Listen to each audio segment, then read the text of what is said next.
the Investment in Pakistan lunch hosted by the Pathfinder Group. Welcome to all our guests, especially our distinguished honored guest, Finance Minister, Senator Aurangzeb. Thank you very much for coming. I believe we're going to start with the national anthem first. So why don't, if everybody could please stand up as a mark of respect.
Thank you.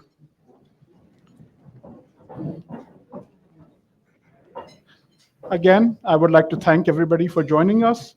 As you know, we've been doing this now for over 2 decades by the Pathfinder Group, and we're very honored to have Olivier Schwab over here from the World Economic Forum.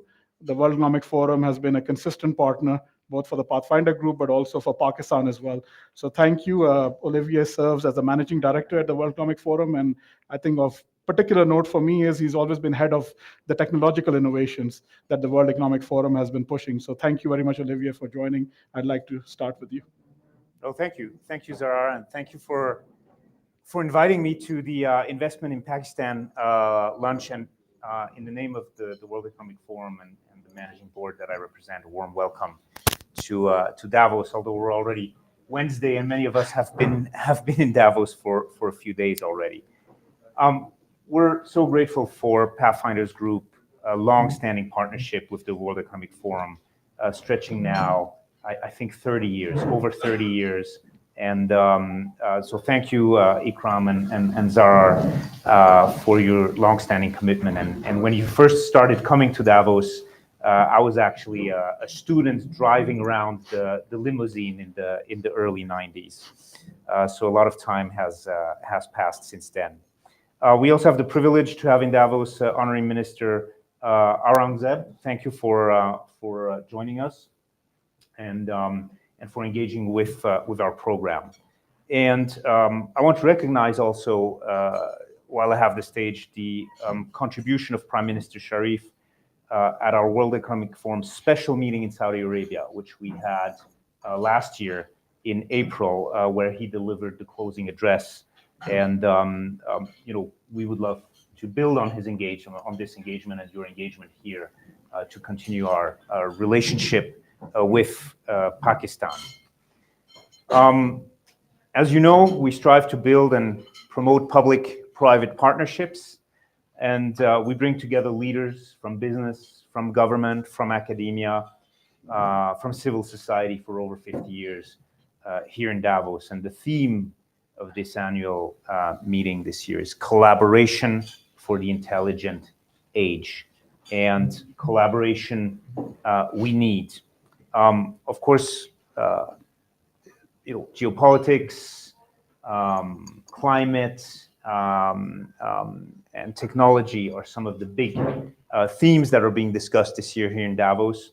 And intelligent age really refers to this notion that we have all these technologies now converging from AI to sensors, to synthetic biology, to quantum computing, converging and evolving exponentially.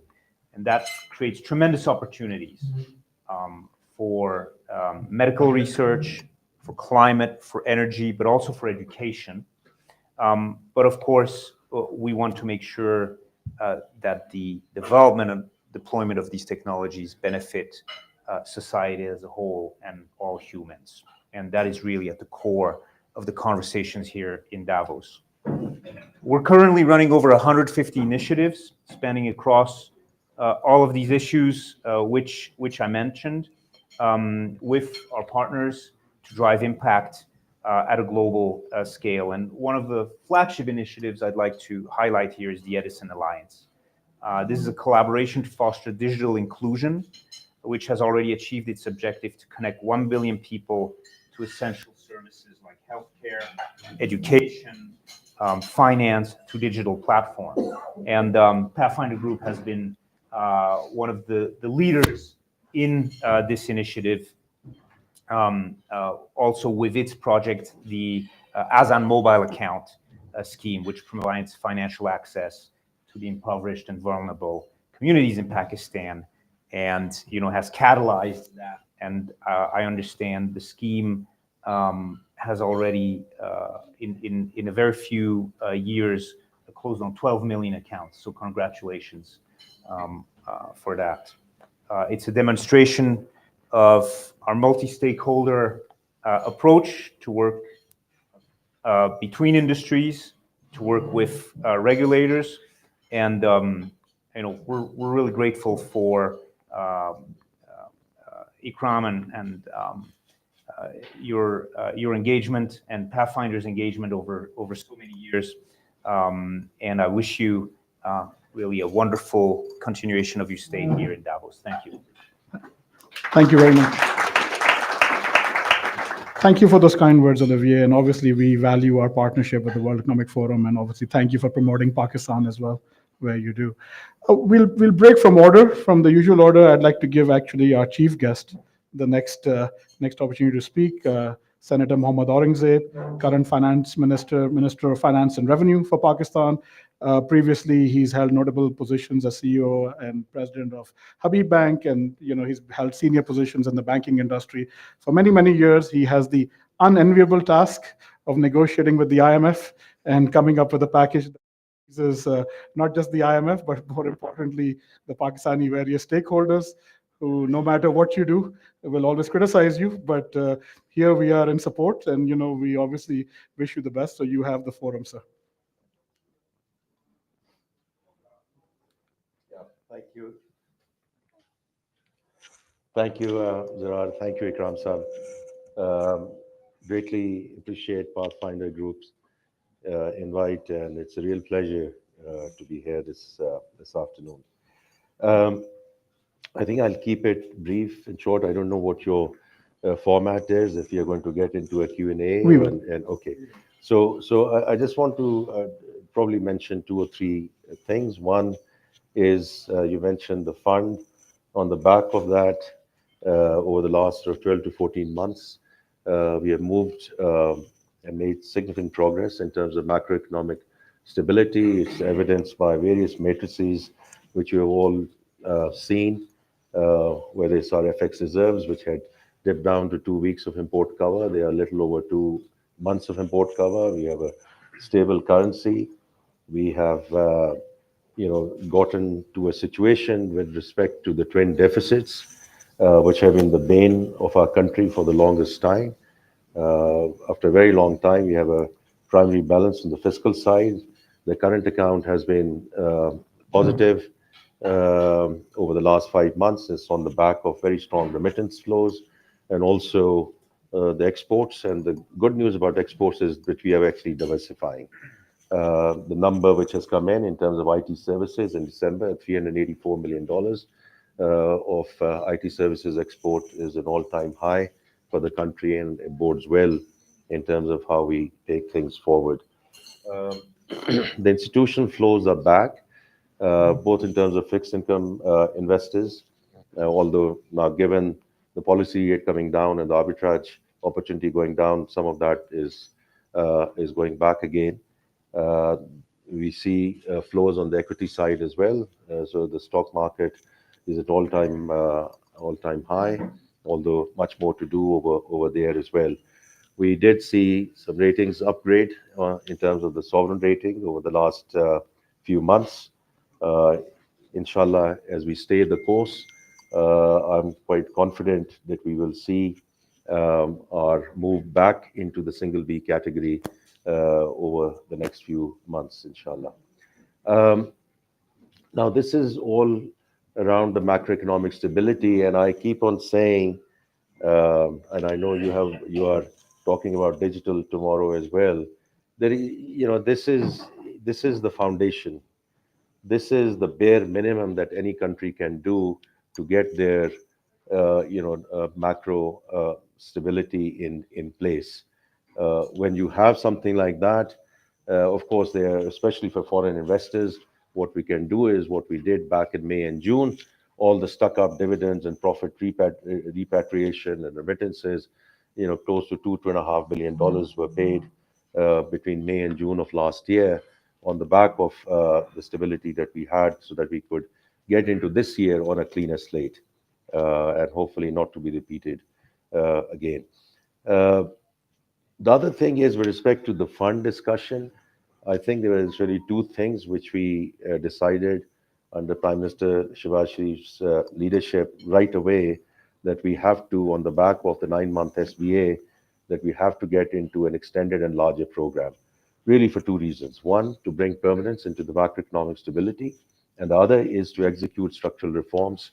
And Now, as far as these structural reforms are concerned, all of you have covered Pakistan, and you've been looking at Pakistan for the longest time, or you've lived in Pakistan for the longest time. We have known the what and why for the longest time. We just don't do it. So there is no rocket science. There is nothing, that we have to go and look for policy prescriptions. And it's fine. Everyone has their views and they want to give their views. But any country which is hovering in terms of tax to GDP, 9 to 10%, it's Econ 101, that we have to start moving it into double digit, so that we can get into Committee of Nations and try to bring some level of semblance in terms of the fiscal discipline. Energy, again, affordable energy, renewable energy, privatization. Talked about it for the longest time. SOEs, the kind of drag these SOEs have had on our exchequer for years and years together. And now privatization. I mean, Qasim is sitting here. I mean, I always admire him for the public-private partnership and the leadership he has taken in the government of Sindh, and we should, learn from that discussion and what they have done and put it in practice in Sindh for the rest of the country, and certainly in federation. And the last thing is public finance, in terms of reducing the size of the federal government, especially after the 18th Amendment. We are still hanging on to things which are devolved subjects. There's no reason that we have to have these ministries. There are 43 ministries, 400 attached departments. Then also around the pension reform. So what we've done is, for all uh, civil bureaucracy colleagues, as of July 1 of last year, we have sort of said anyone who's a new joiner will be on defined contribution. So we still have to deal with the stock, and stock is a very large number, but at least we have stopped the bleeding, and it wasn't easy. Similarly, the right sizing of the federal government, since I've been tasked to chair that committee, these attempts have been made previously. I've said it in a number of forums that Dr. Ishrat, during the PTI administration, did a fantastic job in terms of, and I picked up that report, and it went into a lot of detail and was presented in the cabinet of June, July of 2019, never saw light of the day. Because when you are trying to go for a big bang approach, it at times it doesn't work, and it didn't work. So what we are now doing is taking it sort of bite size. We are taking 5 ministries at a time, um, looking at the attached departments, making decisions, taking it to the cabinet, taking it to the PM, getting decisions, and then looking at their implementation. So we are now at sort of wave 4 So 15 ministries are already done. You've seen some of the ministries which are going to be abolished, some of the ministries which are going to be merged, some of the departments which are going to go away. 150,000 vacancies in the federal government have been abolished. So these are all things which are not in the planning, have already been announced, and we want to cover all of this by the time we get to June. So these are some of the structural reforms and what we are trying to do. And the last thing I just want to mention is sort of a road back to the market. Because if we say, this is the last fund program, then there has to be some schematic around it. Because when you get into a stabilization phase, the first temptation is, okay, now let's go for growth. And we have seen it. And we have seen it in the recent past as well. But we also know that the moment we touch 4% in GDP growth, and we have seen it historically, we've seen it in the recent past, because we are in import-led and dependent economy, we get into a balance of payment problem. And once we get into a balance of payment problem, we go running back to the lender of the last resort. And we have seen all these cycles coming through. So what we need to do is to fundamentally change the DNA of the economy to make it export-led. The FDI, you all here, we value all the investment which is has come in. We value all the foreign investors. WION is sitting there, and we had a very good discussion yesterday as well. And the other investment which has come in, whether it's BYD, whether it's Aramco, for the last 5 to 6 months. But we have to move towards an efficiency-led FDI, not market-led. Of course, we are 240 million people. Those people and the middle class is there. But every FDI which comes in has to have a component of producing an exportable surplus. Because otherwise, we will continue to be in this situation. And the last thing is, of course, accessing the international capital markets. As I said, the moment we go into single B, we try to go back into euro and sukuks, etc. And we are making a very earnest attempt to tap the Chinese capital markets for the first time in terms of inaugural panda bond issue following the Egyptian model. That is sort of the road to market. The homegrown economic plan was outlined by the Prime Minister on the 31st of December. The only reason this time around, I feel it is different because it's backed by sectoral plans. This is not a 10,000, 15,000 type of discussions. They are backup and bottoms-up plans from the various ministries, which are now in execution phase as we go forward. I'm going to stop here so that other speakers can have a chance, and we'll take it from there.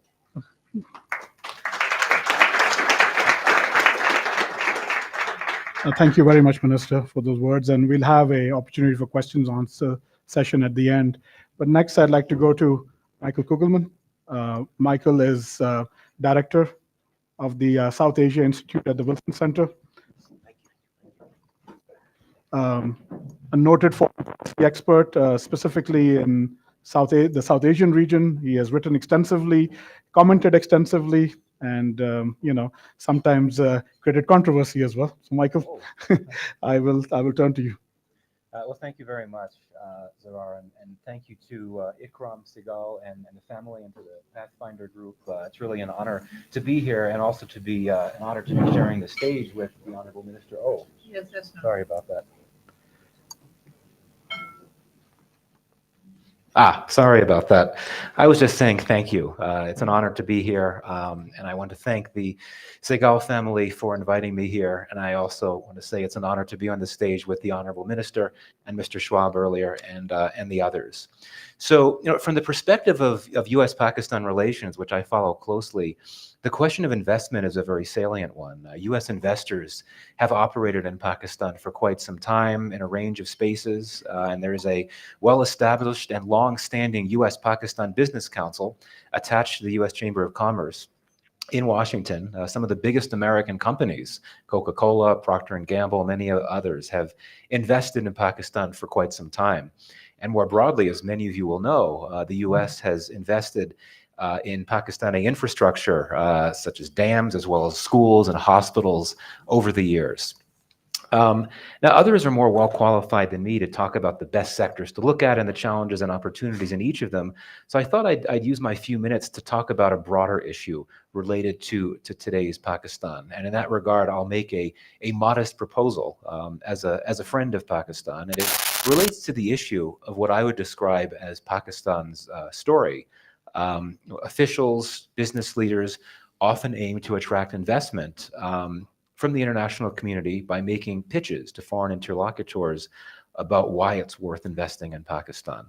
And the pitch revolves around a number of things, and that might include things like Pakistan's untapped mineral reserves, its textile industry, its large and young population, its fledgling tech sector, and so on. I would argue, though, there might be a shortcoming here, and that is that today, if you look at the world around Pakistan, in the region and beyond, other countries and investors, particularly those from the West and the Gulf that are key Pakistani targets for investment, they are already doing a lot of investing and with more levels of confidence and comfort in other countries in Asia that have these same assets that Pakistan singles out in its pitches to investors. You know, India can offer mineral reserves, a large youth bulge, a robust tech industry. Fast-growing economies like Vietnam and Singapore have the tech growth potential. Bangladesh has a strong textile industry, and so on. And I think that this idea of rethinking the pitch, so to speak, is especially salient when it comes to the U.S. As you all know, we have a new administration that just took office this week. And I think that it will be a challenge, to be candid, at least initially, to get the attention of the Trump administration, to move the relationship forward. And I would argue that to pitch Pakistan as an important country because of its demographics and its strategic location, which is very true, might not get you as far as you would like with the next administration. So what I'm saying is that Pakistan's investment prospects might receive a boost if that pitch can be adjusted a bit so that it hones in on what truly makes Pakistan unique and as an investment destination. And I think that the onus will need to be on Pakistan and its government to take the initiative and be proactive about this. And I think that with macroeconomic indicators having stabilized a bit in Pakistan, as the minister was just noting, in terms of inflation coming down, foreign reserves coming down with new IMF support in place, perhaps now can be the time to think about how best to approach key partners, donors, investors in the United States and elsewhere. If you look at some of the figures that came out last year from the government, from Pakistan's government, about investment, it is notable that even though we saw some stabilization of the macroeconomy last year, there are indications that Pakistan's investment ratio went down, and I believe I'll be corrected if I'm wrong. Pakistan's investment ratio actually sunk to a 50-year low. It fell to just 13% of the size of the economy. And that's pretty significant, particularly that the economy had stabilized. So I think, and no one needs to listen to me. I'm probably the last person that the government of Pakistan should listen to. But I do think that as we look at how the world operates today, as we look at how Washington operates today, as we look at Pakistan's place in the region and in the world, I think it's worth having some useful conversations. And it's not my place to be saying what should be at the forefront of those conversations. What should be Pakistan's story? What can it offer to the world? There's much that it can offer, I'm sure, but it might be time, now might be a useful time to think more about that. So thank you. Thank you, Michael. And I was going to ask you about the Trump administration, but I think you've answered that very well. I think the one thing I think the finance minister didn't talk about that the government's done extraordinarily well is set up these special technology zones. And I think these will be a game changer because you have a liberalized investment climate there. You have tax exemptions both on custom duties, but also tax breaks when it comes to dividends and so forth. And I think that really, in my mind, will boost what I believe is going to be the next stage of growth. And, we are very honored to have Abu Bakr here as well, who is chairman of the Pakistan Software Export Board. He's been a noted CIO of many companies as well in America and, comes with a vast background. And we're very delighted that he has taken over the chairmanship of this very important institution. So Abu Bakr, please, if you'd like to go ahead. Thank you so much, and thank you, Vikram Saab and Zarar, for inviting me over, and thank you for everyone for attending here. It's an honor to be here. Just a little bit of background, if I can share that, so people can have a context of it.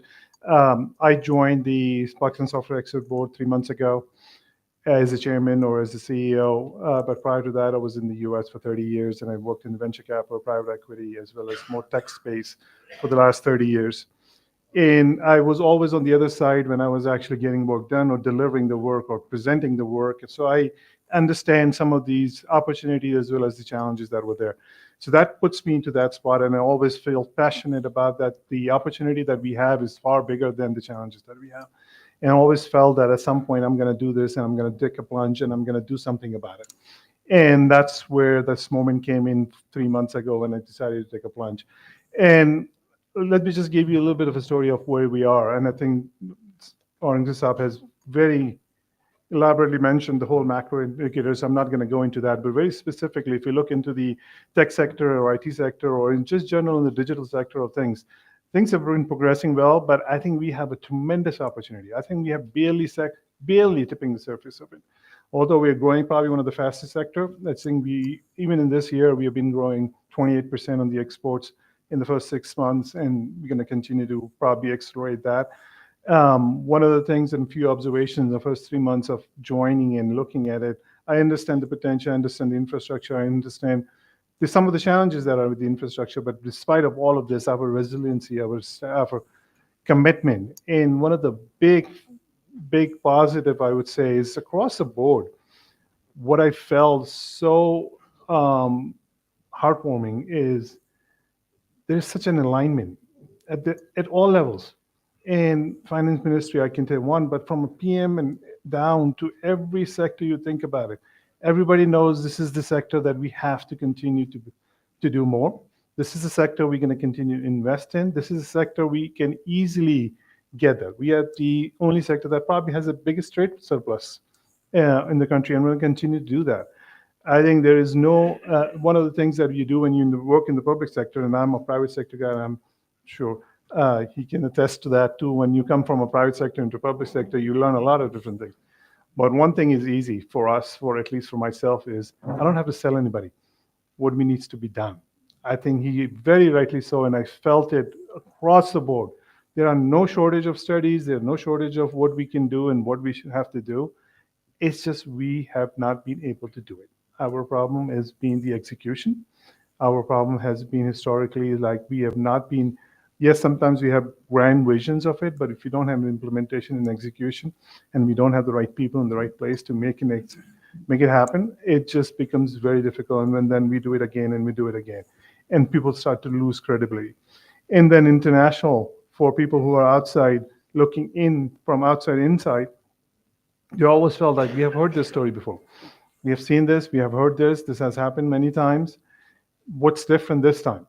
And I think, again, by being inside in 3 months, don't take my word for it, but I can tell you for sure that there is no shortage and there is no lack of commitment from any sector across the board. And we were just literally yesterday, we were meeting with all the different ministries about how we ease some of these ease of doing business and all of these issues that we have in the infrastructure with Aurangzeb Saab's ministries and state banks and FBRs and everybody else. We all are there. Then everybody wants to do this thing. Nobody wants to commit. We presented our own sectoral plans to the Prime Minister, and within 2 hours, I think Prime Minister was so, he's just like, this is exactly what we want to do, how we want to do it. And he makes sure that every month we give them a monthly report, and he actually religiously do that. And I don't think there's any prime minister of a country asks for an IT report and every 30 days. But our prime minister does, because he's very passionate about it, and we see a lot of opportunities. So I'll leave it here, and then I know you're going to ask follow-up questions. Thank you. Thank you very much, Abu Bakr. And, obviously we wish you the best of luck. And I think 3 months there, but you'll see it's not just, I know people don't want to talk about the potential, but I think if you look at Pakistan's existing landscape, it's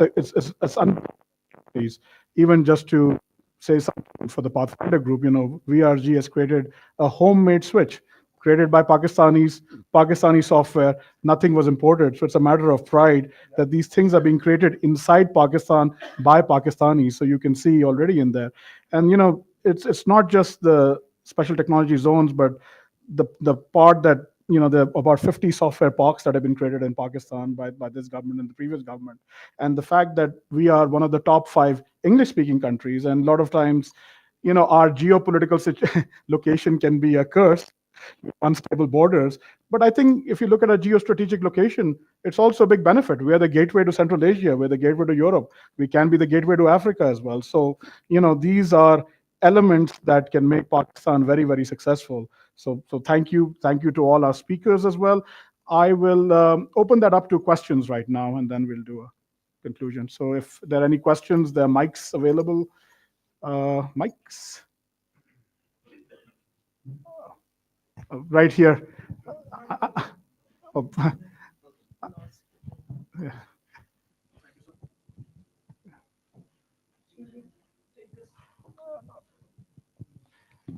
And if I may request, it should just be a question. Very short. Not not you, but in general. No statements, please. So first of all, I would like to thank Mr. Zarar Sehgal that he invited us and collected us all together over here at Davos. Sir, Mr. Aurangzeb Saab, we appreciate your efforts, all that you've been doing. But there are one or two questions, only two questions, very small. Number one question, a lot of people meet. My name is Kabul Khatian, and I am chairman of Sindh Irrigation and Drainage Authority.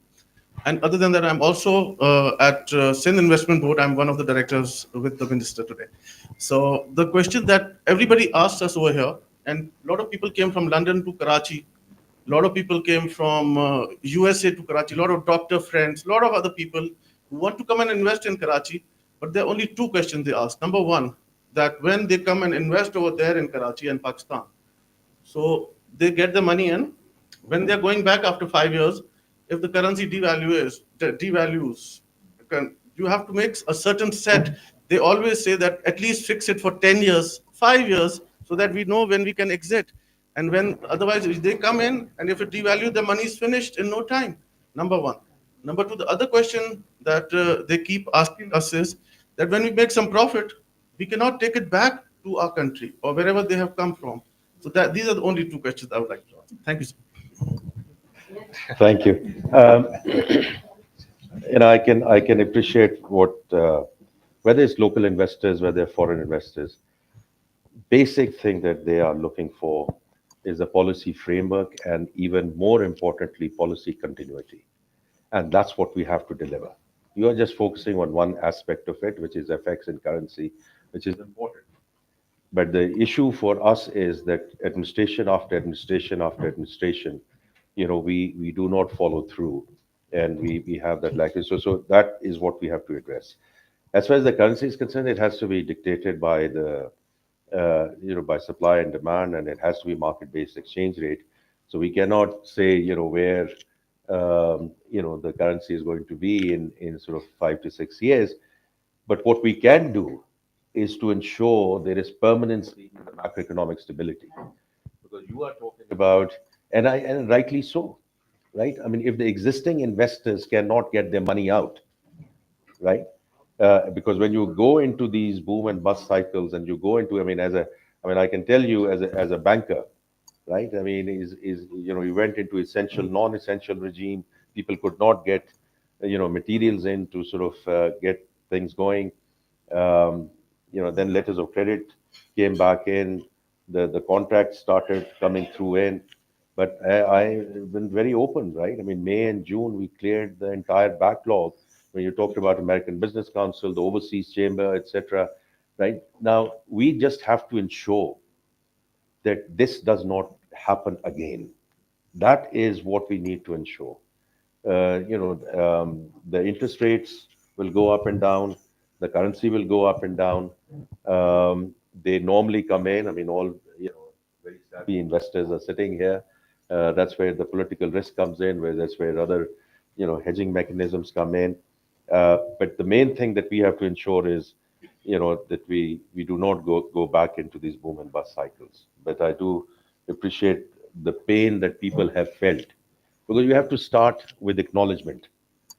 If you say that everything is fine, no, there's a lot of pain. I mean, people had to wait for their repatriations for 2 years. And, they are very generous head offices. I've worked for global banks for bulk of my career.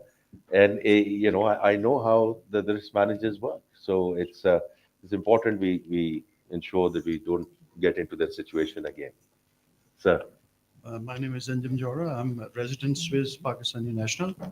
I have a request. Mr. Ikram Sehgal did all his life doing something for Pakistan. Why the government of Pakistan is not sponsoring in a way and giving these events a proper acceptance? But no matter who comes in, who goes, he's here and he has been working all my life. And I personally believe we should sponsor him in a way that he is Pakistan. In my eyes, he is Pakistan. I mean, you are minister today, you might not be tomorrow. We have been seeing prime ministers and the presidents here, but there is no on government level acceptance that where we can touch and get the information like your ministry. I mean, you're a banker, you have to come to the client. So your best person in Switzerland at this very moment, I know, is Ikram Sehgal and Zarar. So please take care of them. And So the only thing I would say, because I'm not sure if there's a question there, but if it's a statement, I fully agree with your statement. Number one. And number two, let me be very clear. As far as I'm concerned, the private sector has to lead, period. As far as I'm concerned, government has no business in being in business. Private sector has to lead, and private sector, wherever private sector has led, right, that is where, people have made the most progress. Now, in terms of the individuals who have, they have to be acknowledged, I fully agree we should acknowledge Mr. Ikram Sehgal in a very big way. Yeah. Do you have a mic, please? Mike? Well, thank you very much for your comments. I would just like to repeat what a few years ago former Prime Minister of Pakistan said. He said, let it be in the private sector, as if the government gets into it, even this will not happen. Yeah, that's right. I also fully agree with it. Keep the government out as much as you can. We'll take one more question, please. Okay, right here in the middle.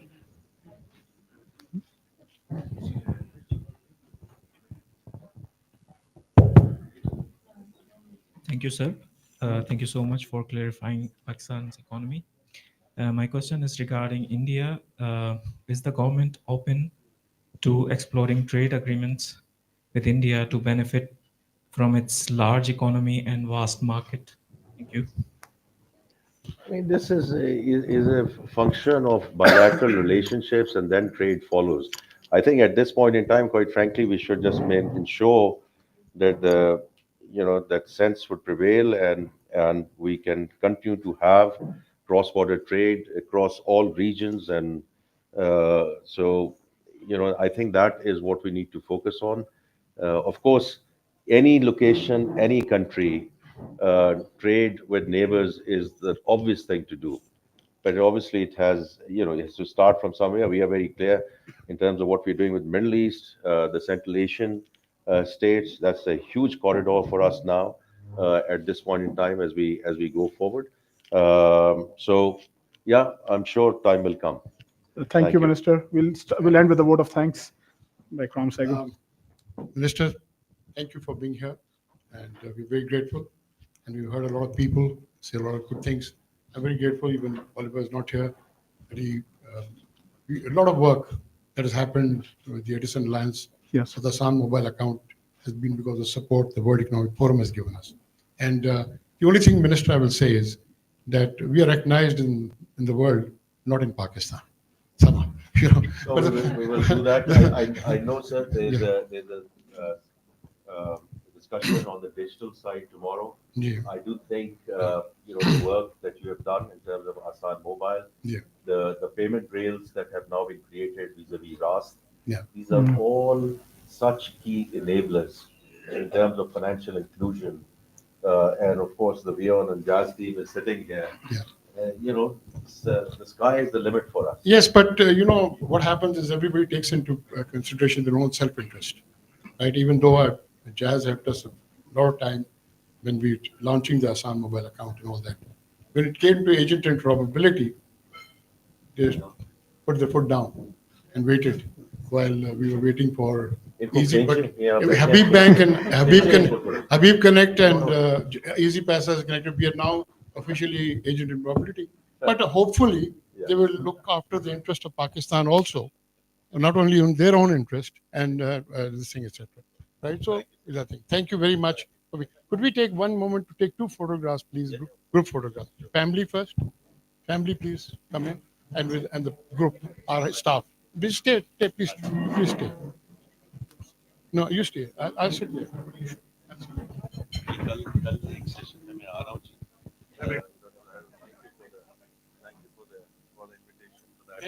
I know.